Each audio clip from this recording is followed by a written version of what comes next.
នឹកឃើញកាបទុំមុំសូមស្គាល់ក្លិន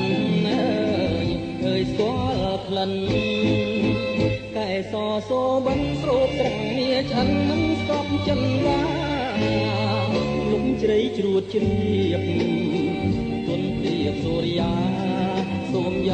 កកែសាក្រាលក្រោមរុក្ខាស្ដាប់លេងជីវិត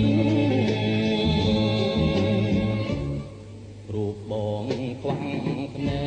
ករាប់បែកទៀតចូលអើយទៀតចូល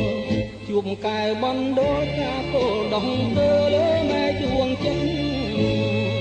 លោកកៃលវិញចប់ខ្លាយជាផ្អែមឆ្អិនទឹកមុនអមរិទ្ធរៀងដិតជួនស្រីក្នុងរៀ